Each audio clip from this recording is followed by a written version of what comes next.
Harpswell Select Board meeting of Wednesday, July 29th, 2026. We'll start with Pledge of Allegiance. Pledge of allegiance To the flag of the United States of America and to the republic for which it stands, one nation, under God, indivisible, with liberty and justice for all. All righty.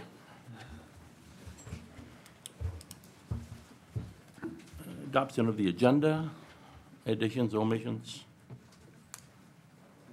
Nothing, Christie? No, all I set. don't think so. Public comment? No? Yeah. Yeah. Does anyone else feel? Once, twice, going. Yeah, thanks, I'll take it, Kevin.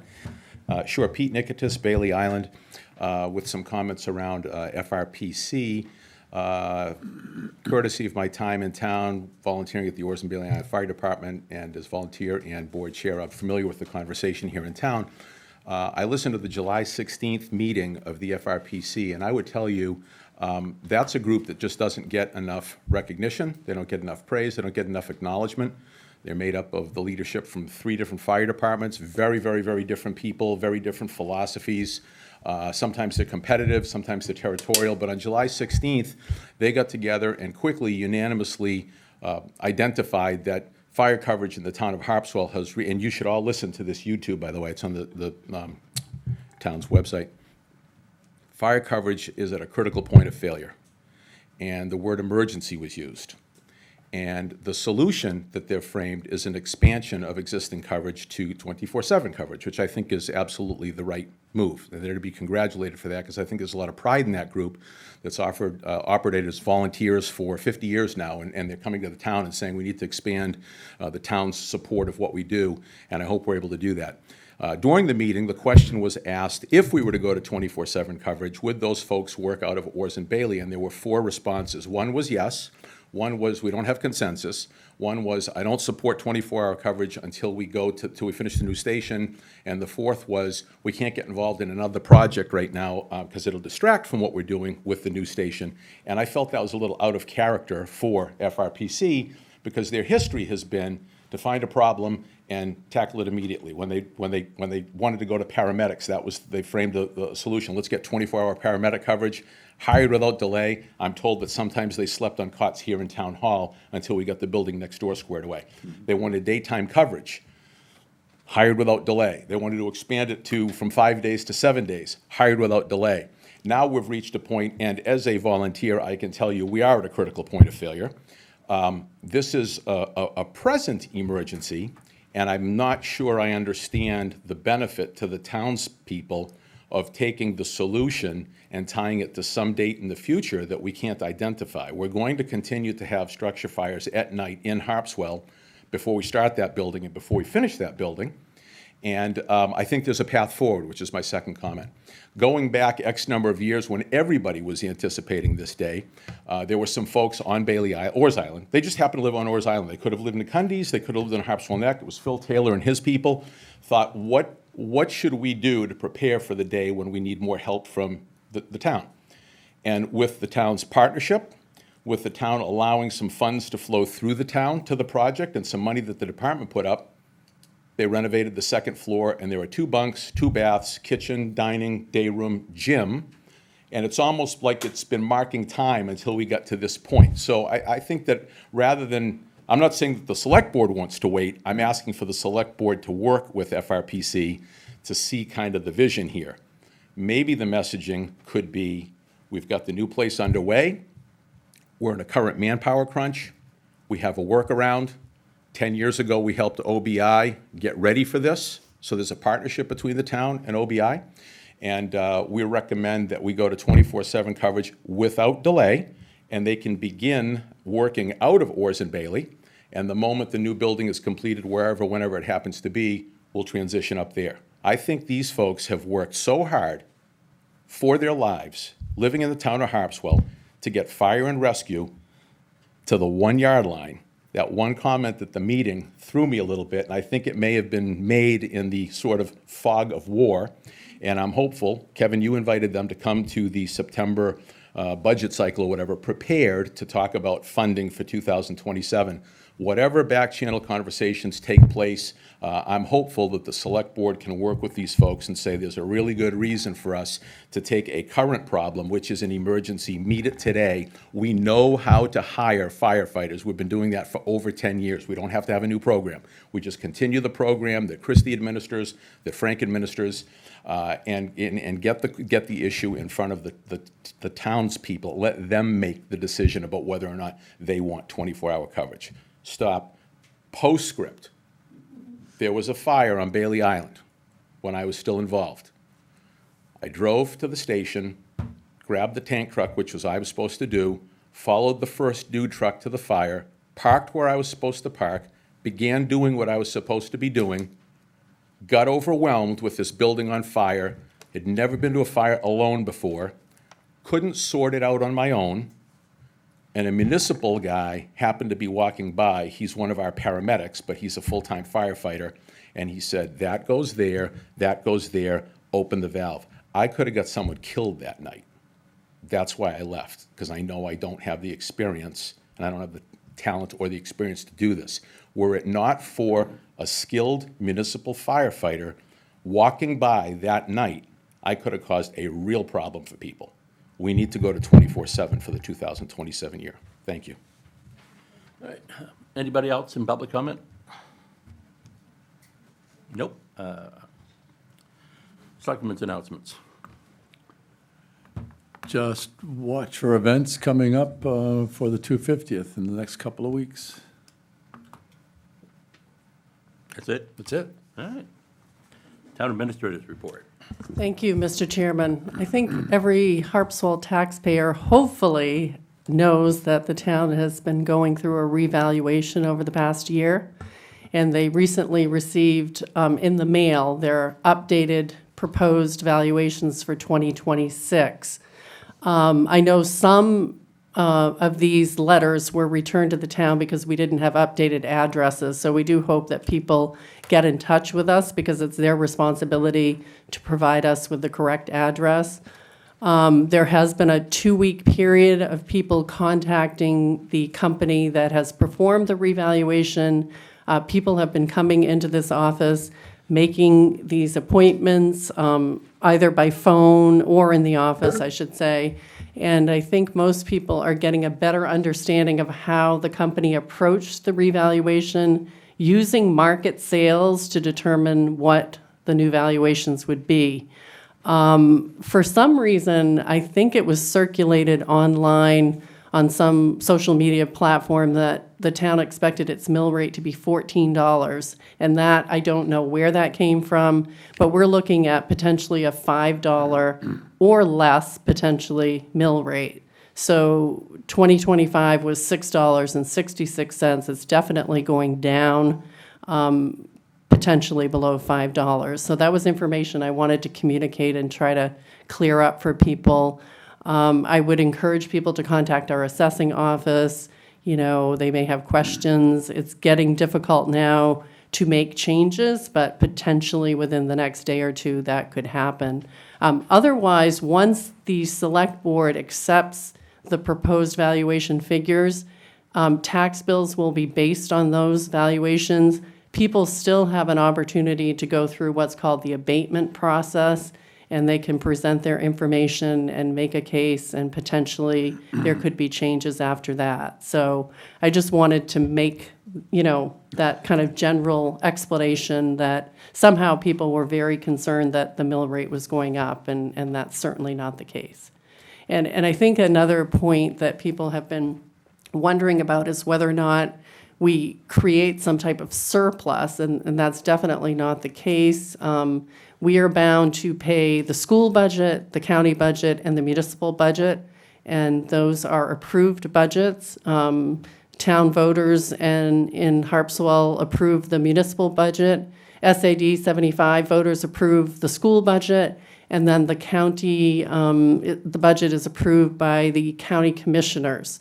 So we don't have any ability to change what's been approved. I would say the only area that the select board gets to weigh in on, and this is allowed under law, is they get to choose the amount that goes into the overlay. And typically, when a community goes through a revaluation, that figure is generally a bit higher because there's an expectation that there have perhaps been some mistakes and there will be some corrections, and the board is allowed to use that money to reimburse people if they are approved for an abatement. So we're really locked in. There's no surplus that we're trying to put together on the basis of this revaluation occurring. So just wanted to clear that up.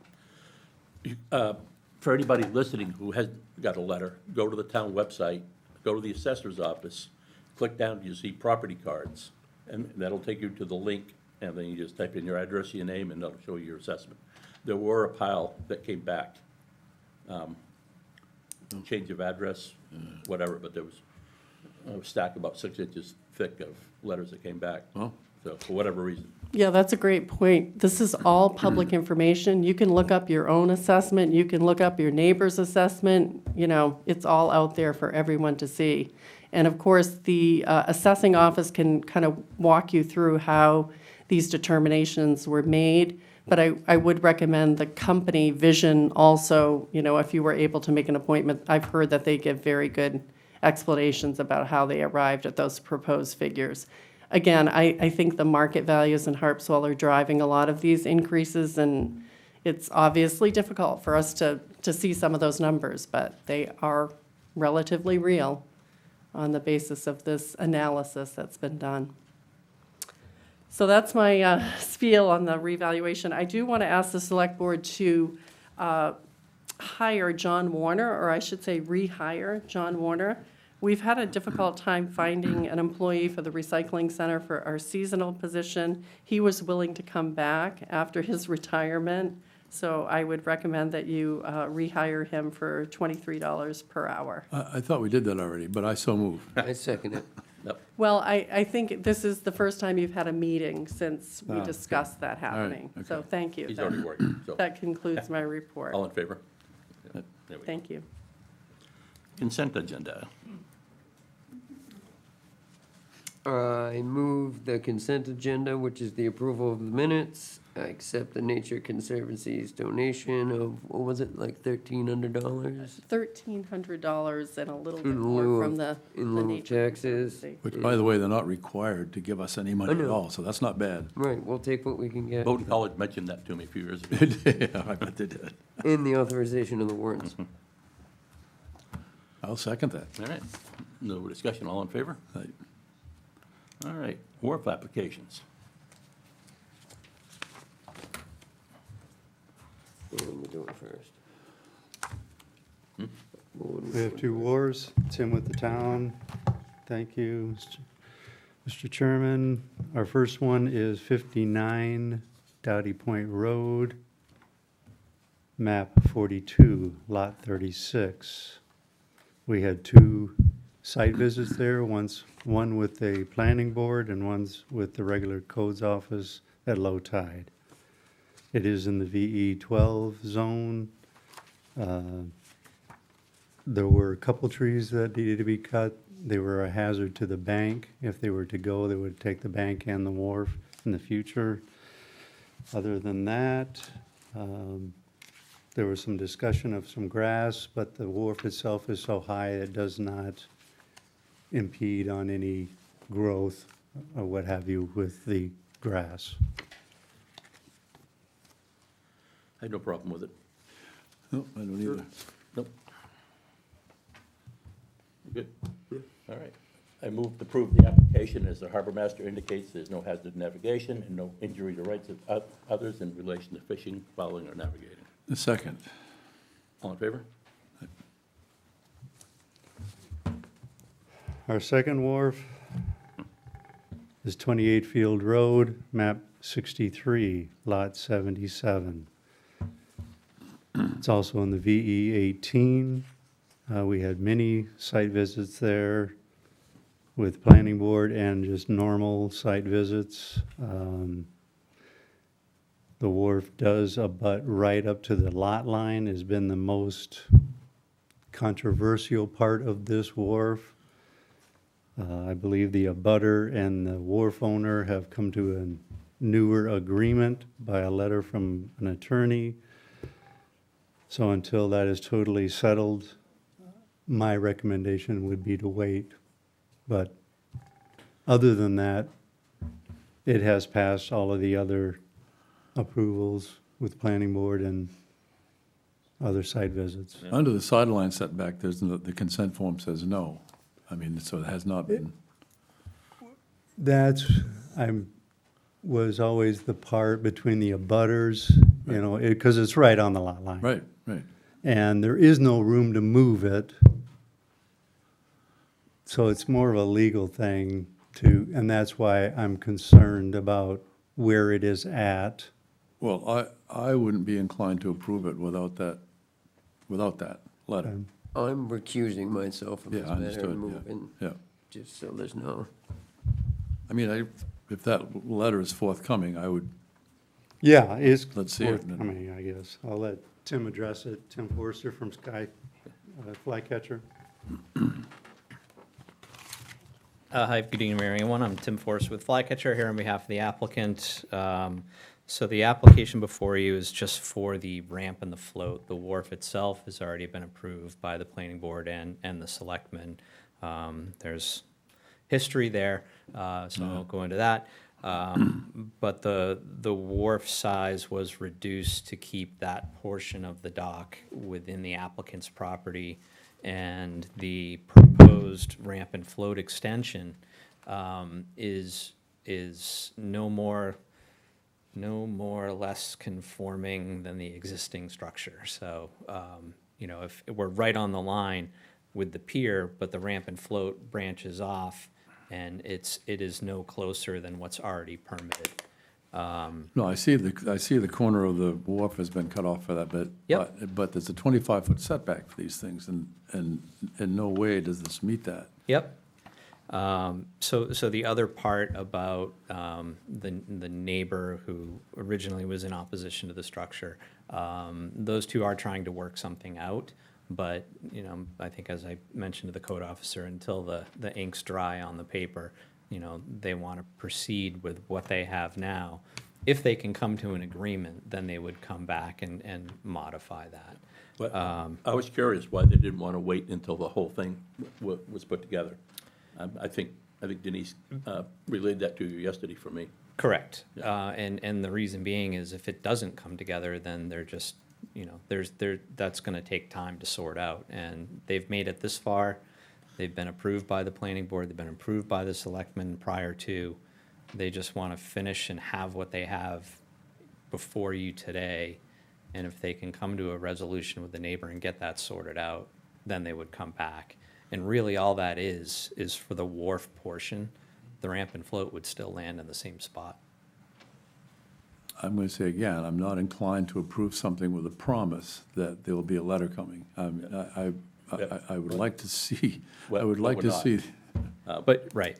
Yeah, we're approving what has already been approved. It might change if they make a deal with the neighbors. wait, But- And if that Wait. change happens, then we would Then they come come back to us again. is there a 25-foot setback? Has it been met? It has not because it's an existing grandfathered structure. Okay, so that part of the wharf is, Right. Is exist- And the point we were trying to make is that the ramp and float extend out into the subtidal resource. So Yes. you extend your riparian lines, and I don't believe the town has any jurisdiction over that. You're into waters of the state of Maine. you're correct, right? Yeah. All right, so Matt, I'm going to make a motion that will open it up for discussion. All right? So I move to approve the application as the harbor master indicates there's no hazard to navigation, no injury to rights of others in relation to fishing, fouling, or navigating. And I'll second it for discussion. Right? Yep. We're open for discussion now. Matt Gilly, my family is the abutter to the east. A couple of things. Parking is a concern. There's no parking there. It will block the road, so if we're permitting a commercial wharf and float, there should be parking, I believe, that goes with that, and I don't know where that's gonna be. And I believe that this will interfere with fishing. There's been pogies caught in the area, in years past. I've spent the better part of the last decade of my life advocating for the fisheries, and that's what I've done, and I'm here telling you that this is not something that's gonna benefit the fisheries or fishermen in any way, shape, or form. And I don't need to say anymore, you guys have heard me enough. Thanks, Matt. So there isn't room for parking next to that little building that's there? Do you have any thoughts on comments on parking?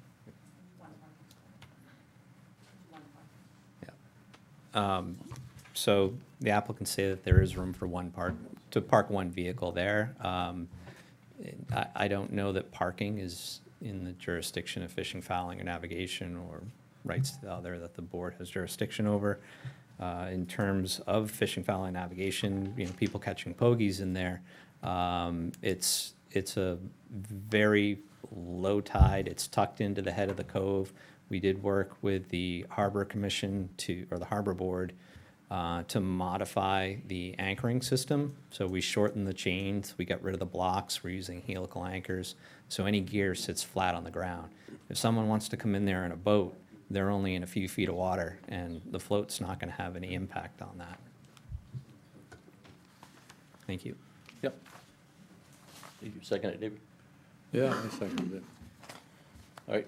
To further talk about your parking, I believe for commercial, it had to be within 500 feet, which their house, a part of it, if you use their circumference, does land within 500 feet. Okay. It's not a Still direct planning board, walk, Board of but Appeals, so I'm good with it. Yep, yep, All right. All in favor? all right. All opposed? All right. And one abstention, Well, he recused himself. yeah. He recused himself earlier. Thank you for the parking explanation, I didn't realize that. yeah. All right. Presentation of a story map explaining the future floodplain risk study. know how to chair one. Oh, where'd I he think go? Mary Ann's gonna introduce him. Oh, wonderful, thank you. I just got him hooked up and Oh, thank you. changed the chair settings so that he can hear on, it's not easy to find on. I'm glad you do what you did. Good evening. I'm Mary Ann Naif, Chair of the Resiliency and Sustainability Committee. I would like to take this time to introduce. Pull that mic down a little bit so you can, there you go. All right, I think we're on. That's better. I'm being very careful. I have another mic here, and I don't want to have any feedback. Put it in your pocket. Okay. I'm going to start from the beginning here. There you go. And in 2025, the town received a grant to do this study, to check flood risk. As part of that project, Stantec Engineering was hired to perform the study. And I left my notes inside. Earlier today, the engineer came down with a workshop and explained the intricacies of the study. But basically, it is to be able to tell sea level rise in various parts of town, pretty much pinpointing your neighborhood if we need to. And it's going to talk about 4 feet and 8 feet of rise over various time period scenarios. Catcher is going to explain, and actually to make this more usable by the public, because not only can it be helpful to the town in planning, it can be helpful to residents if they're considering changes to perhaps their road association, if they're considering updating their roads. It is going to give information not only to that, to the planning department. We have areas of marshes that are going to migrate. This is going to be helpful in maybe thinking about how we might want to handle development in the future in that area. At any rate, this all is very complex, and Catcher Kemmerer is our Bowdoin fellow who is here this summer.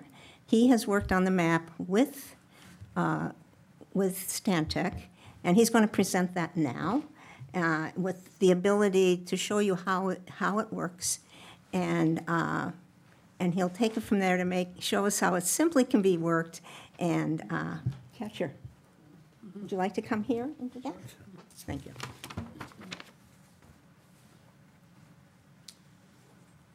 So I guess hold on, there we go. One of the ways that we're hoping to release this mapping tool is a fairly straightforward, interactive website called a story map.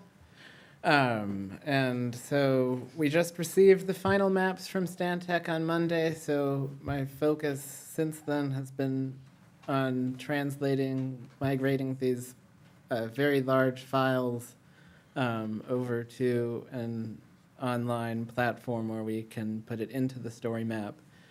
So we're probably going to make some revisions to the actual text of the story map and the layout over the next couple days in the town planner's office, but hopefully by the end of the week, we should be able to release this story map to people to look at with no major future changes, although my vision for this website is as a document that can be a bit of a living document, where if you do have suggestions as to how we can make this tool work better for you, Codes and Margaret will be happy to address those, and it may evolve even further. So just some introductory text at the beginning, a bit of an explanation of sort of the broader recent history of resiliency and efforts when it comes to flooding that the town has embarked on, including the recent letter of map revision that the town was able to procure from FEMA that was adopted in 2024, I believe. Just some bullet points as to why we think this tool will sort of be able to help you in new ways that build upon, that expand upon the efforts that the town has undertaken with that letter of map revision and its other resiliency efforts. And then below that, we'll have explanations of some key terms related to the study, as well as some step-by-step instructions on how to navigate the maps. And I can walk you through sort of how one would go about using this tool. So the home page will be set to the present-day sea level rise 10-year storm scenario. Basically, Stantec produced 9 maps which illustrate different intersections, essentially, of possible sea level rise and then the severity of the storm surge based on annual occurrence interval. That is basically how often we would expect a storm like that to take place. So a 10-year storm we would expect on average to happen once every 10 years, although it over the course of a shorter period of time could occur multiple times over the course of 10 years or not at all. And so you can, again, I've been working up to the minute on migrating the maps into online and making this tool presentable. So hopefully this menu will look a bit more user-friendly by the time that we release this to the public, but you can scroll to the side to see all of the other scenarios and click into those. If you want to look up a particular property or a particular place, whether that's where you work, live, a place that's meaningful to you, you can use the search bar. So I'll look at Mackerel Cove Landing, for example, and a pin will show up where at the place that you've searched. And you can further sort of zoom in and look around at the It becomes an island. information. You can turn it on and off the various layers that Stantec has produced that correspond to particular sort of flooding metrics. So like right now, we're looking at the wave run-up hazard. Again, these terms are explained in the glossary of key terminology. Stantec touched on them in their workshop earlier today, which I don't know if that was recorded, but we are hoping to host some future workshops moving forward on this tool, so don't worry if you missed that. Anyway, this legend up here will sort of give you a sense of what you're looking at when it comes to what these colors specifically correspond to. Yeah, I mean, that's the gist of the tool. Below, what I'll be working on tomorrow, just a little slider tool that will help you compare the new maps to the existing FEMA maps with the ones that are effective after the letter of map revision, as well as just to help you visualize like how different side by side some of these storm scenarios might be. Again, I guess when you click between scenarios, my goal is, and again, this is something I'll get to tomorrow, to make it so that it will stay zoomed in at the same place that you are viewing it, but I don't believe that is, yeah, it's not going to work that way right now, but that shouldn't take too long. It will. Well, yeah, now I've jinxed it, but yeah. Does anyone have any questions about this? I'm sure there's stuff that I did not touch on, but again, Stantec went into a lot more detail during their workshop earlier today. And we're hoping to host some future similar events, where we can get I'm more sure once people I've taken a closer look at it, I'll probably have some questions. Yeah. I think it's been a great overview, Catcher, and I like the way you've done the story map, and you've given people a lot of context, too, so I think it will be helpful if people Yeah. take time and look at it on the website, once it's Yeah. ready Yeah, to roll out. one other thing I'll Getting add. close. Yeah, one other thing I'll add is the initial text that I produced for the story map. I ran it by the town planner, Margaret McIntyre, and the feedback that I received was that it read like an excellent academic report, and that was the last thing that I wanted to hear. So we've been working on significantly restructuring the story map text so that it's as accessible as possible and user-friendly as possible. But one thing that we will be doing with that sort of more academic report style language is putting that into a final report which will have a lot more detail. If you have questions that aren't addressed in the story map, chances are that they'll be addressed in that final memo. That won't be out immediately, but hopefully at some point in the relatively near future. Great, Great job. Yeah. looks great, Thank by you. the way. Appreciate it.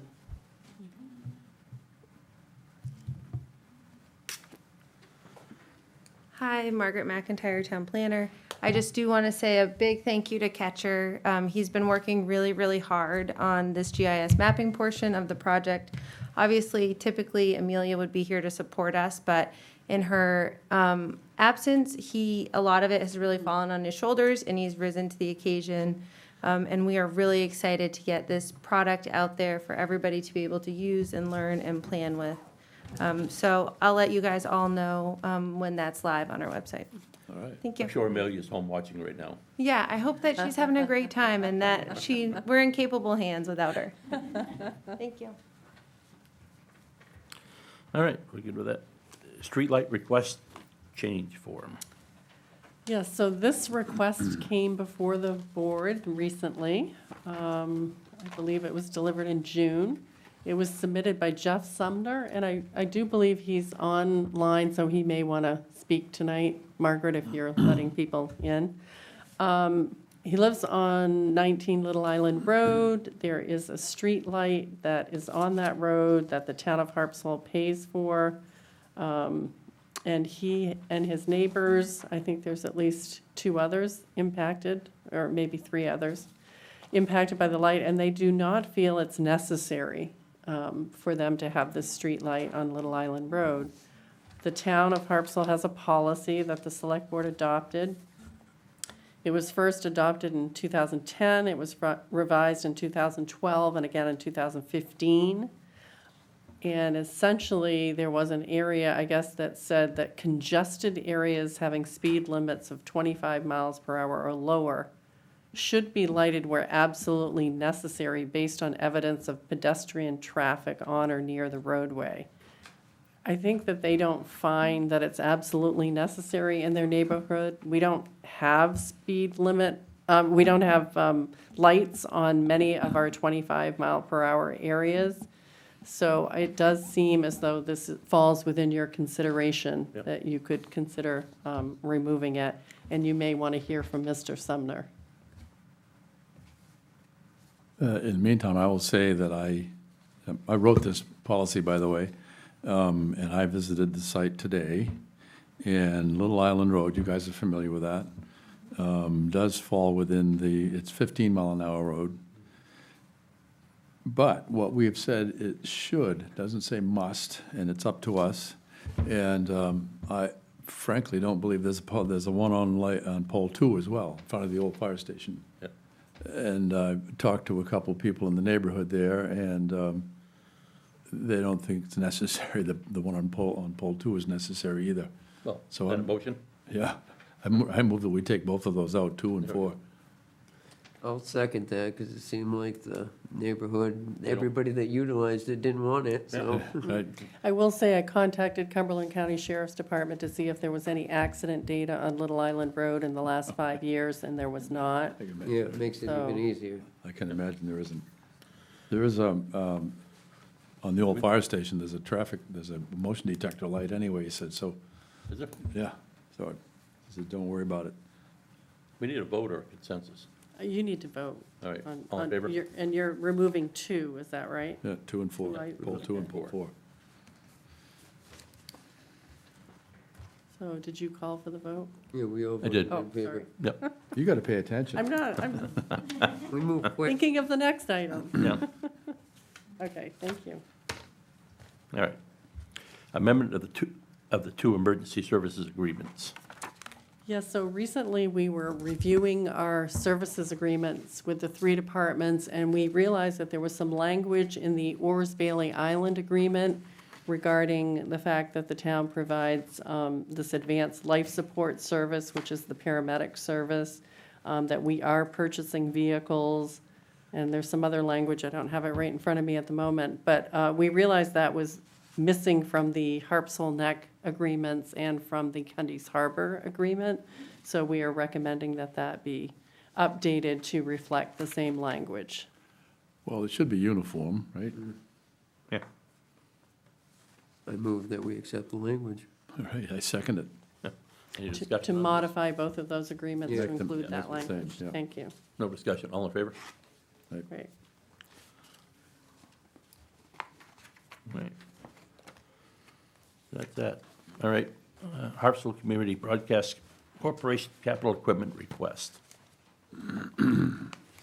Excuse me. Hi, everybody. Hope you're having a great summer. Donna Frizzoli Chipman, here to talk about the equipment grant funding that we received at town meeting in 2023. And we would like to spend an additional $26,609.40 on 3 pieces of equipment to finish what we started in the studio. I'm gonna go back to it's not even an argument, I wanna know what the end game is. I heard a rumor you want to retire soon. Well, I am trying to retire, yes, but I'm But- not moving away. I'm But- still here, But and, you hear my butt, though. yeah. Like, We have two people, two very good people who have applied for my position. Yeah, And but what I worry, if something happens to David or something happens to you, it collapses. well, I honestly don't see that happening because we've hired, I guess I'm too close to this microphone. You are. We've hired a station operator because Dave was a volunteer station operator, and he just went through his first trials with the FCC, and we got an A-plus rating from them for the TV station and a certificate of compliance for the next 3 years. So, so the operator's working now. Yes. Yeah. Yes, Dave is still volunteering, so he comes in when he can, but yes. And it's Jim Babarski who has taken on the station operator position, Which one? the elder. Senior. And he's doing a James the elder. fantastic job, I have to say. He can fix just about anything. Because we operate with, sometimes I think chewing gum and duct tape. But we've, been doing this for 26 years, and I just received an email from somebody on Monday, as a matter of fact, who, I don't know if it's a good thing or a bad thing for us, but he's cut the cable and wants to continue watching Harpswell Community TV live. And he doesn't want to watch it on YouTube. He doesn't want to watch video on demand. He wants to watch the programming that we've been putting out for the last, since I've took this job on. And if, that the money was approved at town meeting in 2023, and we are halfway there, and if we don't get the rest of this equipment, we're going to have equipment that we purchased already that we really can't use. These three things are replacing this. They're upgraded equipment that we purchased in 2012 that has worked for us since 2012. How much, this is for 26,000 and change. Yes. You've spent other amounts out of that 40,000 already, haven't you? Yes. Will this be the end of that 40,000 after this purchase that was authorized? I don't know how to I answer. think there's 4,000 left. Okay. Could I just ask Select Board Member I'm just David asking a Shipman? question. I know, but would you disclose? I guess are there's you the 4,000 president? left. But would you disclose if you're the president of the organization that's idea. being discussed? You just did. No, but I would like it to come from you because I'm reminding I'm the you president that. of the Harpswell Community Broadcasting Corporation. Which is why I'm here to present. I'm the station manager still. We have 2 applicants for my position, and we're looking them over. They're both very good, and a lot younger than I am, so hopefully they'll not get so, I've been doing this for 26 years without having a vacation. I don't know if any of you have ever gone this long without having a vacation, so I'm a little burnt out. And I bet if I got 2 weeks off, I would be right back to the person that I was, but I can't seem to get time off. So I have decided to retire and have the board find somebody to fill my shoes. So, Yeah, well, I guess where I'm at now, we already started spending the money that was allocated, and it'll be useless unless the TriCasters are on these other things, so. Well, I mean, part of this money was supposed to be funded through the franchise agreement, which has yet to be signed, to my understanding. By the way, you guys should take some interest in this. I've been trying to push for it. Christie's been pushing for it. So, also, I don't mean to interrupt, I'm sorry to interrupt, but I do want to put in your mind that also the town had money for the meeting room right there, also from the same franchise fees, from the same,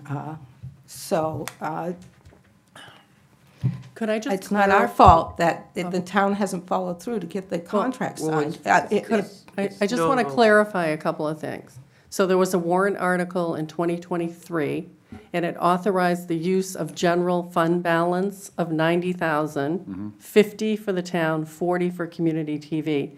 And there was a note that said we expect to be reimbursed once we sign a new agreement, 10,000 per year from Comcast. It is true that we have been in negotiations with Comcast for several years now, and for more than several years. And I reached out recently, and they told me they've gone through some major restructuring, and they will get back to the town in the near future. It's been very difficult to get them to respond to our franchise requests, but the 90,000 is coming from the town of Harpswell's general fund balance.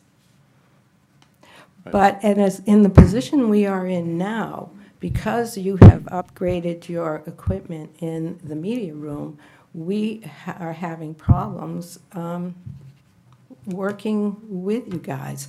And it's not like people don't watch television, because they do watch television. And, you know, and I don't know what else to say. We're requesting the funding, so it's up to you, I guess. And if you can go against a town vote, I guess that's your prerogative. What are the reasons that you're having problems with the equipment in the media room? Is it because that equipment's too new, or? Our equipment at the TV station is 12 years old. Now, we did just get a new server, and because I'm looking to retire, I have been not wanting to learn a new piece of equipment. So my assistant is learning the equipment, and she's ready to go.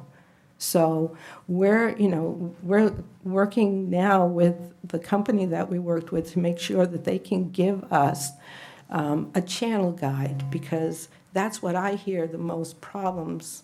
The most complaints I get is from people that say, we don't know what's on. Can't you give us a channel guide? So that's what we're working on now, so that we can give people a channel guide so they know what's playing when.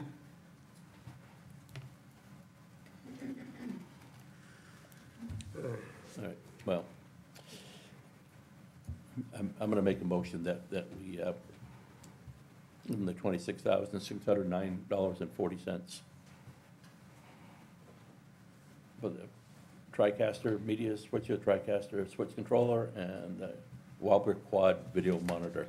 I have no idea what any of those things are. Okay, the TriCaster switcher, that switches between the cameras, and it sends the information to a computer so that we can capture the video and then put it into post-production. The TriCaster switcher controller is all the knobs and stuff that is on the board, so that you can switch between the different feeds coming into the TriCaster. And the monitors, there's 4 monitors, and that's so we can monitor each of the feeds that come in to the TriCaster when they come in. So we know that it's working, and we're going to get the feed we need.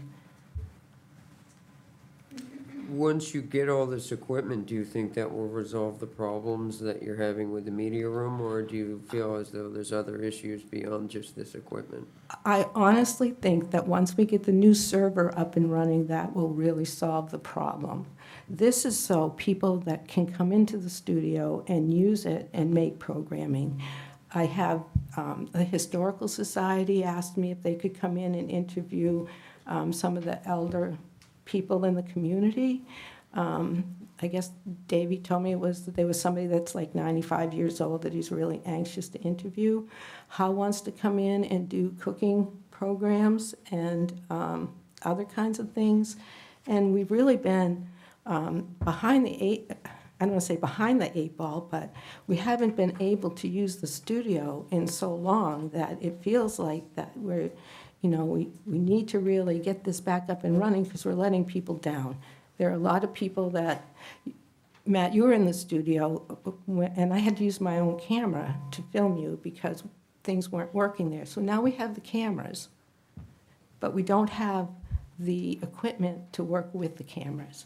And that's what we're asking for now. And we did go back and we were able to save a couple $1,000s on the TriCaster, so it's less than what we had anticipated. So, you know, that's why there's $4,000 left, because we were able to cut the price. Will the town own the equipment? Yes. I'll second Kevin's motion. I will agree with Kevin's reservations. And even expand upon them. I have concerns about the end game, as he said, and I also have concerns when it comes to fundraising going forward. I'm hopeful that this budget season, when you guys come back, that you've been able to fundraise more, because I am not keen on funding HCBC 100%, as we have done in years past. I don't believe it's in our policy, and that's why I have some reservations passing this funding forward, but why spend it if there's no fundraising that's happening behind the scenes, you know? I have been working. Hang on, let me finish. But that being said, this was authorized, as you said, by the townspeople, and I'm certainly not gonna go against the townspeople. The only thing I'll say to that is, I think that this was somewhat dependent on us getting that Comcast agreement sorted out, and I think I think some of those issues are with Comcast, and I think maybe some lie here with us as the town, but I have a lot of reservations and Understood. concerns. I understand where you're coming from, and I have worked really hard with the board to push them to do some fundraising, and all of my suggestions at this point have been blocked because we need to do this first, we need to do that first. And so I just sent out another email tonight with another idea for using the channel to fundraise. And I don't want to go any further than that at this point, because I, again, got another roadblock, which I hope I've, argued well enough within our policies and procedures and our bylaws and all that other stuff, so they understand that this actually could work for us.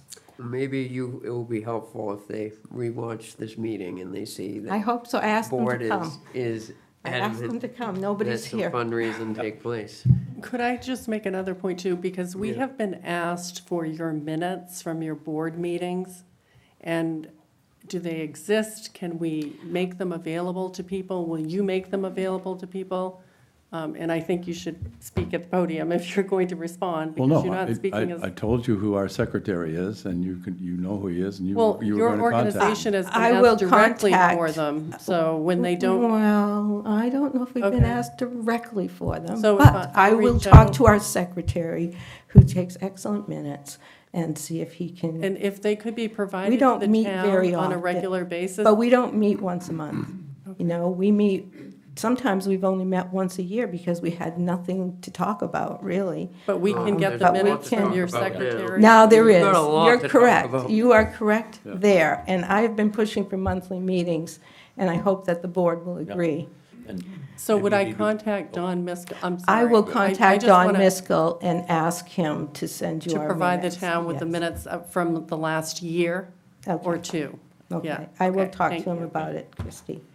He takes minutes at lunch. Yes, he does. No, He Ron? does such a great job. He's such a does. nice person. Anyway, All right. All in favor? Attaboy. thank you very much. And I recuse. One recuse. All right. Thanks, Donna. You're welcome, thank you. You need new blood on that committee. What's that? You need new blood on that committee. We do. Yeah. I'm serious about the fundraising, or this is all null and void. Well, hold on. I'll get up here and talk.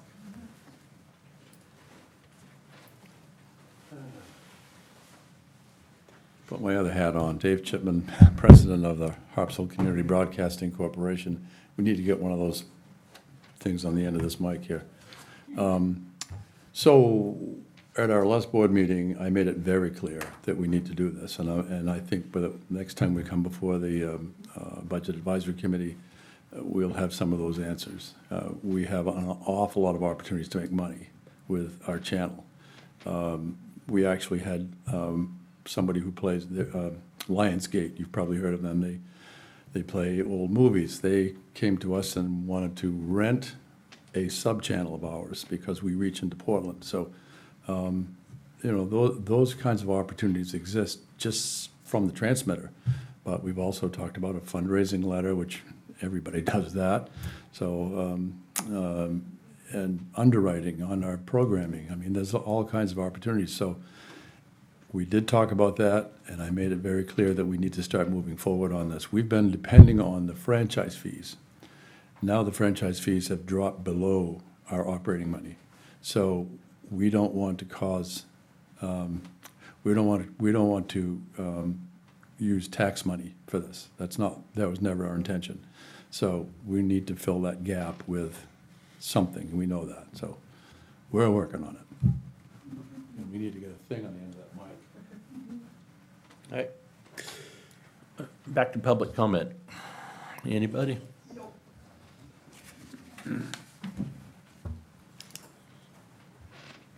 You could have done it in the beginning, you wouldn't have to wait. Well, I wanted to bookend Pete, so, Oh, I'll get double whammy, I like it. that's right. And we'll play it. Thank you, sir. So Sean Hall, Orr's Island, just like to speak to what Mr. Nikitas brought up at the beginning of the meeting. I'm the Assistant Chief of the Orrs and Bailey Island Volunteer Fire Department, and I also have the privilege of being one of the town's municipal firefighters. I believe my position and having a foot in both worlds kind of has given me a unique perspective as to, you know, what we need in town with respect to emergency services and kind of the direction that we're heading. The discussion of 24-hour coverage has been raised, and it was spoken to at the Fire Rescue Planning Committee, as Mr. Nikitas mentioned. I also was a little taken aback by a suggestion that we wait until the new building is constructed before we even consider the 24-hour coverage. I've got two folks on the board here who are, have spent a lot of years on the fire department, and as you know, most of our fires occur at night, and we're not staffing that. 2 weeks ago, we had a structure fire in Harpswell Neck, and only one person from Orrs and Bailey Island responded to that and ended up driving water shuttle. We had 2 people respond from Cundy's Harbor as mutual aid for that fire. Only one of them was able to go interior, and that person ended up picking up water supply.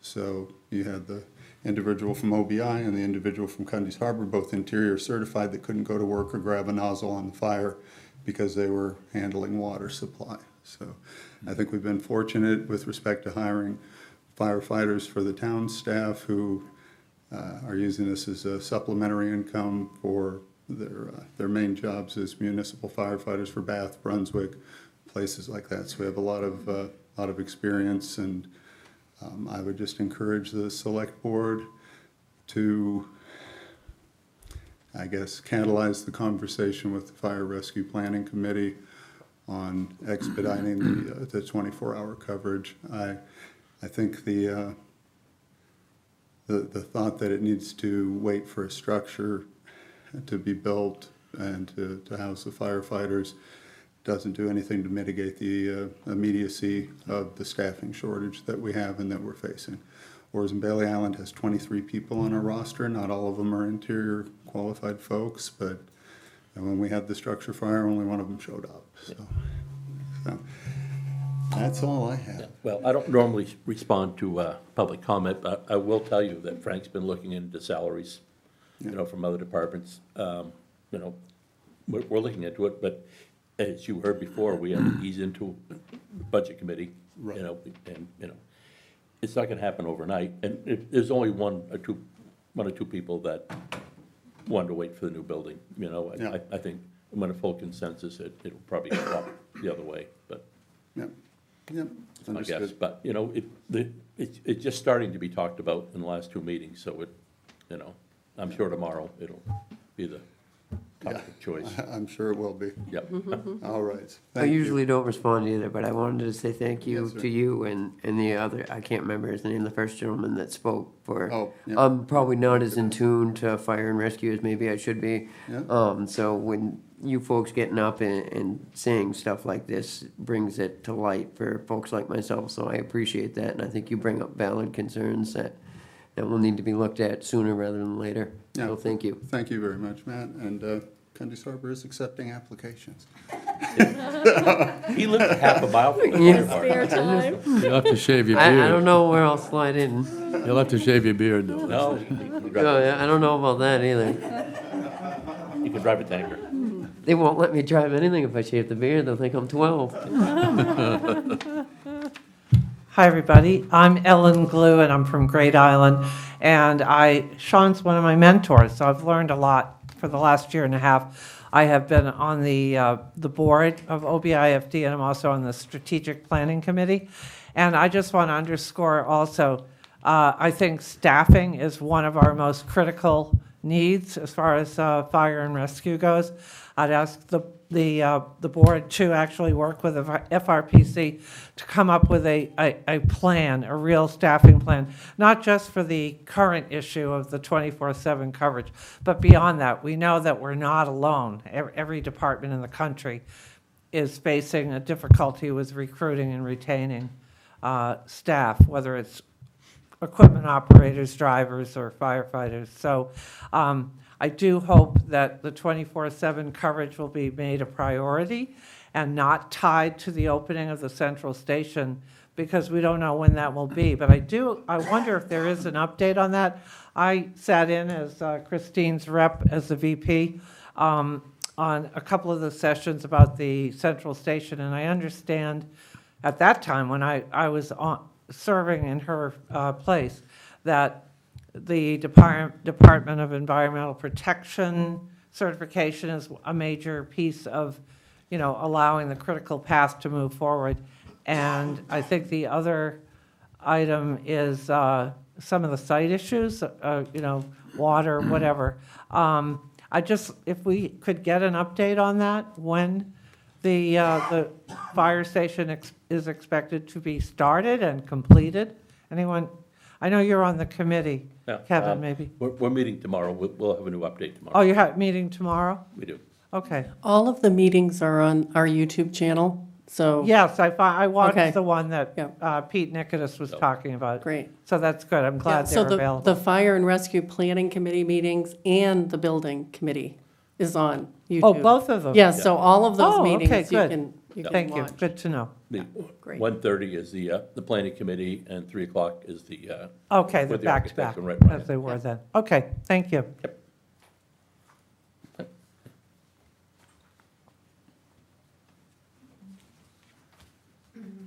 Margaret McIntyre, Town Planner. I just want to follow up with our conversation about the drinking water and septic study that we talked about at I think your last meeting. I just want you to know that the survey is live. I haven't, I'll work tomorrow with Terry to send a notice out to all of the town subscribers. So anyways, I'm excited, and I'll make sure that it gets out to everybody. Margaret, what's the end date for the survey? I mean, when do you consider it finished? Or I it's haven't- ongoing forever? I don't think that we have talked about when we would close the survey, but I do think that we need to do a lot of public outreach. We'll get in the, hopefully, we'll send out some postcards to all the residents, we'll get in the tax bulletin, and hopefully get a lot of publicity, and there'll be an article in the Anchor coming out as well. Well, the reason I ask, one of the questions, I want to have my water officially tested, so that I can put that in the survey, so. Yeah. I think you have a lot of time. Oh, good. And Yeah, we could always probably change, I don't know if we can go in and edit your answers, but All right. I bet somebody could. Okay, The company in Auburn, AAA, we'll figure it out. chemical AAA does water testing. Yep, yep. Anybody else for public comment? No? Other business? I have one quick thing I want to mention. I had a constituent come to me about Mitchell Field. Two things, the porta potties, she thinks are disgusting. There's no opportunity to wash your hands. I mean, it's just, and they're not pumped, and another constituent, second person, said they're not pumped out. And she complained about the getting down to the shore. She said it's not good for people who are, she didn't figure that she had good enough legs under her to get down to the beach. There should be a ramp or something. I think we could improve that path, widen it and shallow it out, put some crushed stone in it. It's your committee. I think we could fix it. Yeah, I will talk to them, so. But it may involve some funds, so I'm just telling you heads up, so. Other than that, any other business? No. Nope. All right. Nothing. We're adjourned.